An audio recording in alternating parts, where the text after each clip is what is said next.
Olá, no nosso encontro agora a gente vai continuar falando aí das alterações da Lei 13.245 e o ponto que a gente está é a redação do inciso 21, a inclusão do inciso 21 no novo como um direito do advogado. Esse inciso 21 que ele trata aí do direito do advogado em acompanhar e auxiliar o seu cliente durante o interrogatório ou depoimento no curso da investigação. O nosso primeiro momento aí de análise nesse vídeo é falar exatamente sobre a natureza do inquérito policial. Então, Paulo, uma das características tradicionalmente mencionadas aí do inquérito policial é de que esse seria inquisitorial. Isso teria mudado com a inclusão do inciso 21? O que se entende é que não, que o inquérito policial ele se mantém inquisitorial e a ele não se aplicam as garantias do contraditório e da ampla defesa. Mesmo com a previsão do novo inciso 21, essa característica ela permanece válida. Isso porque o fato do inquérito ser inquisitorial não significa que ele é arbitrário, que todos os direitos do investigado devam ser negados. Não é isso, né? Sim, mesmo antes da inserção do inciso 21, a doutrina e a jurisprudência já afirmavam que o inquérito policial, apesar de não possuir ampla defesa e contraditório, garante ao investigado determinados direitos fundamentais, dentre eles o direito ao silêncio, o direito à integridade física, o direito de assistência do advogado, entre outros. Cada vez mais são garantidos expressamente novos direitos ao investigado, mas não se pode afirmar que unicamente por conta disso já exista aí ampla defesa e contraditório na fase pré-processual. Realmente não há. O inquérito policial e as demais investigações criminais, eles continuam sendo inquisitoriais, com exceção do inquérito para expulsão de estrangeiro, que tem um procedimento aí de ampla defesa e contraditório, como você está vendo aí no decreto. Então, Paulo, fala um pouquinho sobre isso, sobre essa questão. Vamos lá. A natureza jurídica do inquérito policial, tradicionalmente, é tratada nos manuais, nos cursos de processo penal, como um procedimento, tá? Um procedimento investigativo, um procedimento inquisitório que vai produzir uma justa causa destinada à acusação. Então, é basicamente isso, tá? Seria a conceituação de inquérito policial, um procedimento administrativo, inquisitivo, destinado à acusação para a promoção da ação penal.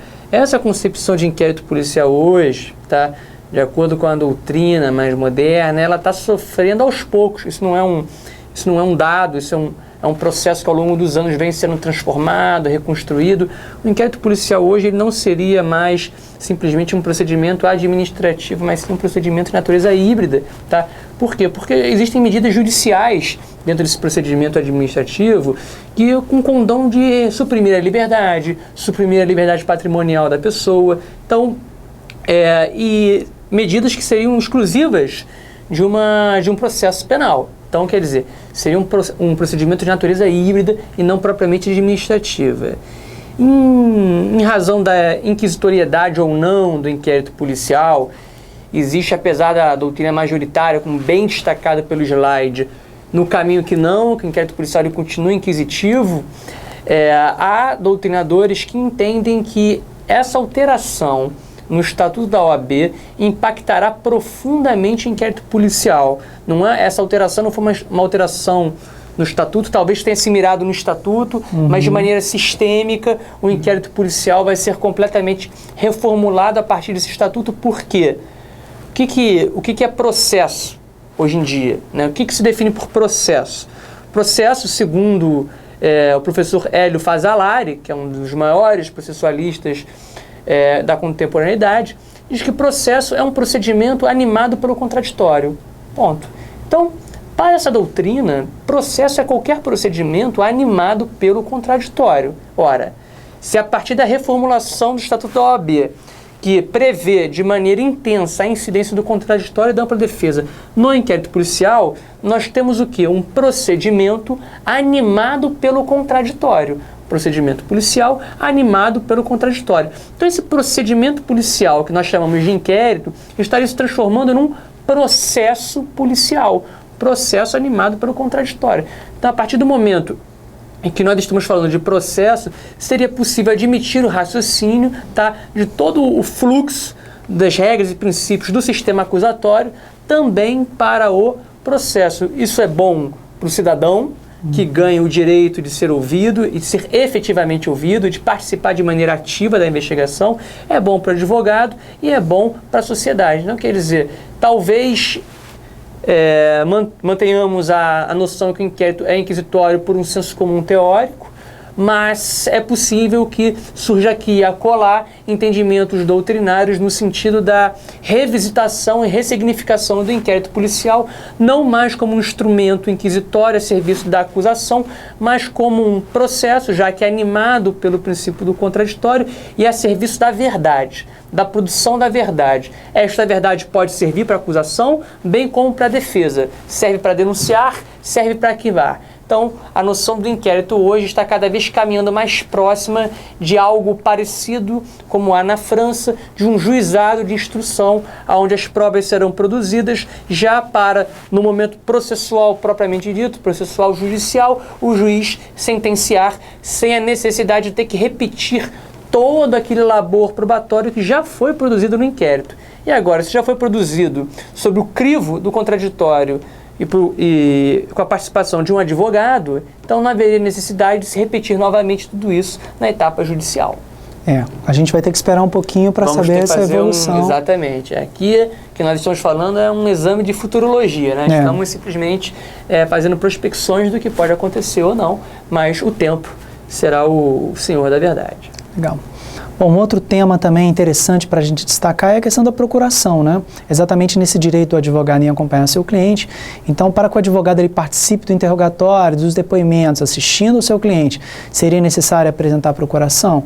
Sim. O próprio Estatuto da OAB afirma que o advogado postula em juízo ou fora dele fazendo prova do mandato.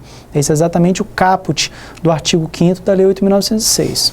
Contudo, se o advogado comparecer ao ato sem procuração, nós teremos duas soluções. Imagina que ele comparece ali ao ato pré-processual sem procuração. Nós temos duas soluções. A primeira, caso o investigado esteja presente, ele poderá conferir uma procuração, acta, né? Ou seja, ele poderá indicar que ele é realmente o advogado, registrando-se no termo, e aplica-se aí a analogia o artigo 266 do CPP, que exatamente está aparecendo aqui para você, né?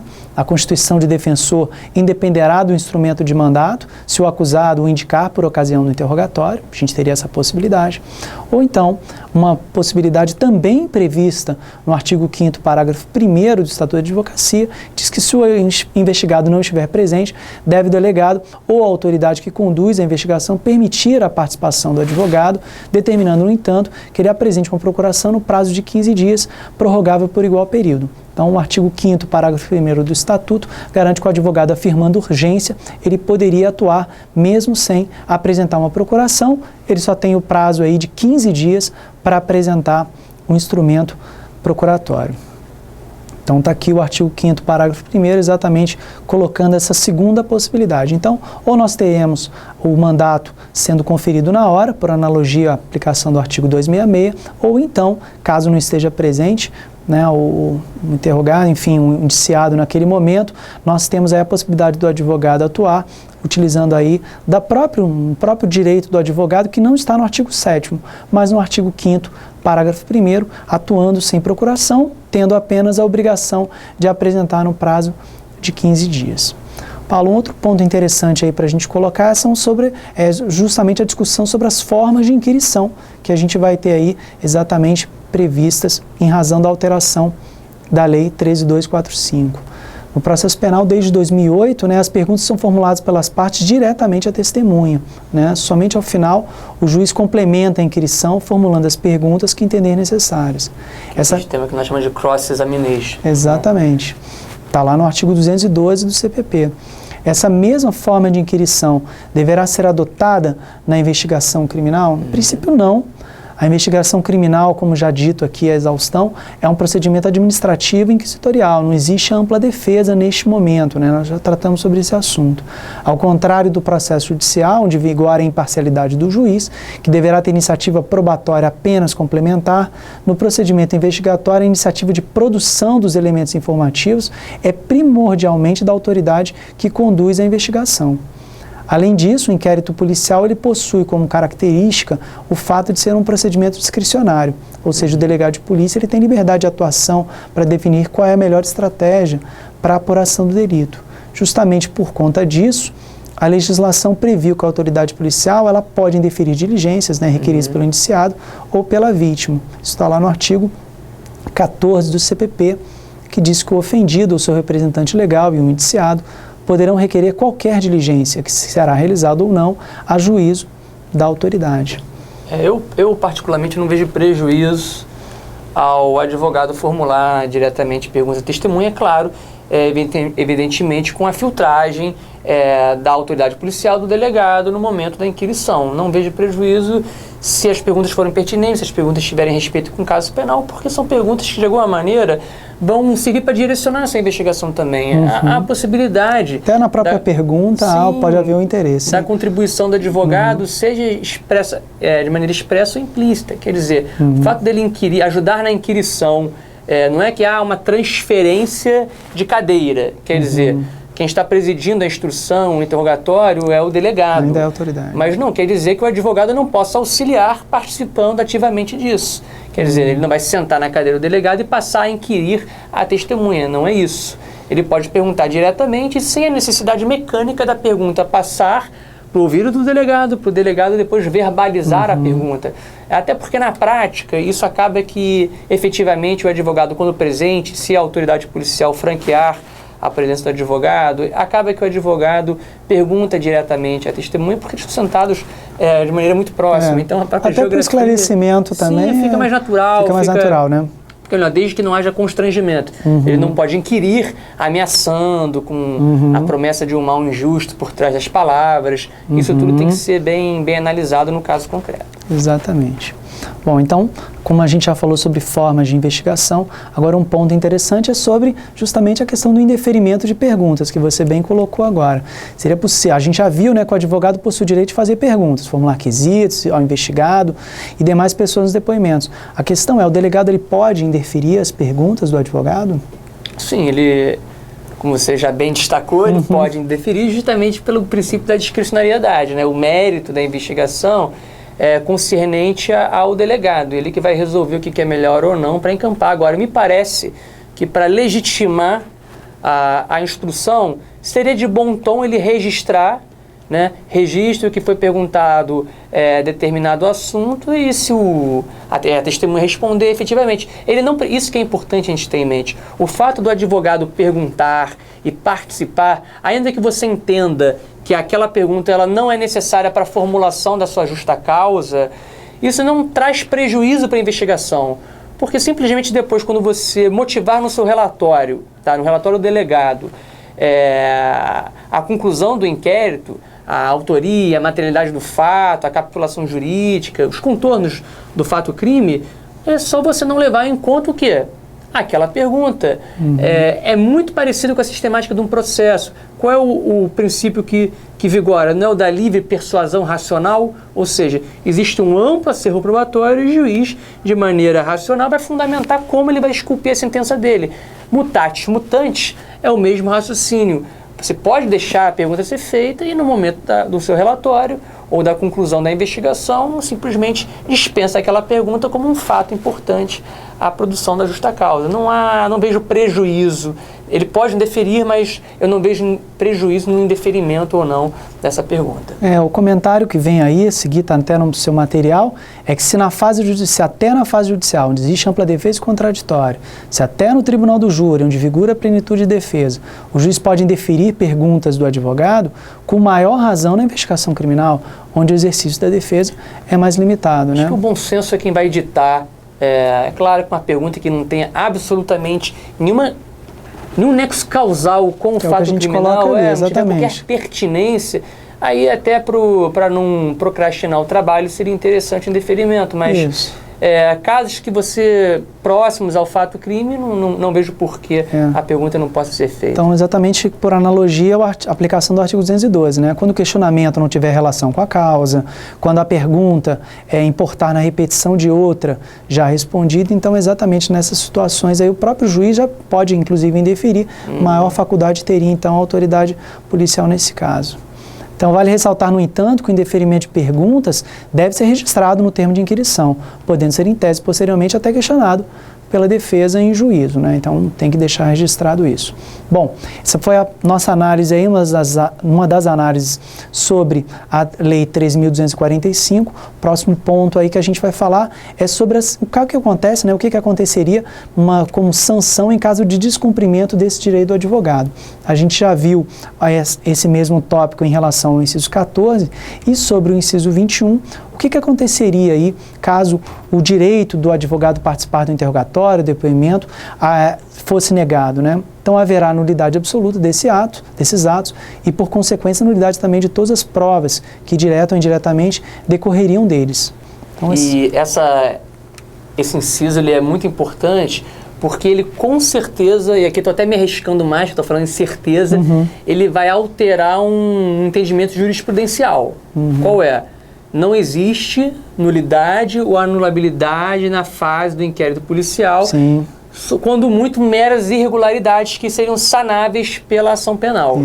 Isso vai acabar agora por terra, porque a própria lei prevê nulidade absoluta como sanção à desobediência desse inciso, ou seja, aquela história de mera irregularidade para chancelar uma série de desrespeitos a prerrogativas e direitos no curso de uma investigação agora estão sepultadas. Agora essa jurisprudência com certeza vai virar uma jurisprudência histórica para ser superada, tendo em vista que a própria legislação prevê a nulidade dos atos. Exatamente. E se você reparar, esse inciso ele também fala um pouco da teoria dos frutos da árvore envenenada. Por quê? Ele fala que tudo aquilo que for havido em razão daquela primeira nulidade também será contaminado também. Então você vê que tem um reflexo do processo penal aí direto. É um exemplo aqui para ficar mais fácil para você poder entender o que a gente está tratando. Imagine um caso do delegado que não permitiu que o advogado participasse do depoimento de uma testemunha do inquérito policial. Durante o depoimento, a testemunha que revela que viu o investigado no dia do crime em um determinado endereço. A partir desse depoimento, a autoridade policial pede a realização de uma busca e apreensão no local e ali descobre a arma utilizada pelo investigado no crime, além de objetos pessoais a ele pertencentes. Pela redação do inciso 21, que a gente está vendo aqui, haveria a nulidade absoluta da oitiva da testemunha e também das provas obtidas com a busca e apreensão, uma vez que essa diligência foi decorrente de informações passadas, se tiverem sido apenas passadas pela testemunha, né, Paulo? Nesse caso aí haveria a contaminação, né? Já muito se vinha enfraquecendo essa tese fascista, né, de que em sede de inquérito policial não existiria defesa e contraditório em nenhum grau. Lei do engano, né, ao menos à luz dos princípios e garantias que estão aí no projeto democrático, né, da Constituição de 88, a gente precisa afastar esse tipo de convencimento. Se o advogado é sujeito a essencial justiça, conforme o texto constitucional, está lá no seu artigo 133, evidentemente constitui direito do advogado assistir aos seus clientes no bojo da investigação policial. E o que a gente tem que tratar é qual seria a consequência para o descumprimento de tal direito, como nós já falamos, é a declaração de nulidade de todos os atos que decorram, direto ou indiretamente, do ato que dispensara o defensor, como bem disse o Paulo, a teoria dos frutos da árvore envenenada. A lei se torna incontroversa e a possibilidade de ser declarado nulo ato praticado no procedimento investigatório. O ponto nevrálgico da lei em comento é a consequência de sua inobservância para além da fase policial. Então vamos colocar isso um pouco mais. O que acontece pós, né? Se o procedimento policial não respeitar os direitos consagrados, tudo que tem origem no aludido inquérito deverá ser considerado nulo. Então, por isso a mudança de paradigma que você bem colocou aí, né? Perfeito, análise. Não se pode aceitar a cínica e conveniente tese de que os defeitos no bojo do procedimento investigativo são sanáveis. Ora, de nada adiantaria o legislador positivar tais direitos se a judicialização do caso penal tivesse o condão de eliminar os graves atentados aos direitos fundamentais do acusado e do defensor. Insta salientar que o espírito da nova lei leva a crer na acepção ampla da expressão assistir aos seus clientes investigados. Então é exatamente isso que se tenta proteger, né? A lisura e a eficácia do direito à defesa vão além do simples acompanhamento do investigado. A assistência ao investigado nesse ponto, para ser real, não se poderia limitar ao acompanhamento de sua oitiva, né? Inclusive, me parece que essa lei vai reforçar uma jurisprudência que está começando a surgir no STJ, que é justamente qual? Se a prova produzida no inquérito foi fundamental para o juiz receber a denúncia, ou seja, o recebimento da denúncia tem que ser motivado. Então, se entre o recebimento da denúncia, tá, da peça acusatória, existir uma relação de causa e efeito entre aquela prova que foi produzida e eivada de nulidade para o recebimento dessa denúncia, o caminho será no sentido, tá, da nulidade total de todos os atos processuais, porque foram maculados pelaquela justa causa que já nasceu nulificada, que já nasceu doente, que já nasceu com algum desvio normativo, portanto, já existe esse entendimento no STJ. O caso foi justamente um caso famoso, tá, da Operação Sete Agarra, na qual participou da investigação pessoas estranhas aos quadros da Polícia Federal, pessoas da ABIN, pessoas da inteligência, detetives particulares, enfim. E como a prova foi produzida levando em conta a participação ativa destes personagens, o STJ anulou todo o processo com base num elemento de informação produzido no inquérito que foi fundamental para o oferecimento da denúncia e para o recebimento dessa denúncia. Então, com certeza é algo que já vai refletir neste tipo de jurisprudência. Legal, Paulo. Então a gente encerra aqui, fica para o nosso próximo encontro, a análise aí do veto presidencial e a nossa conclusão aí da Lei 13.245. Até lá. Valeu.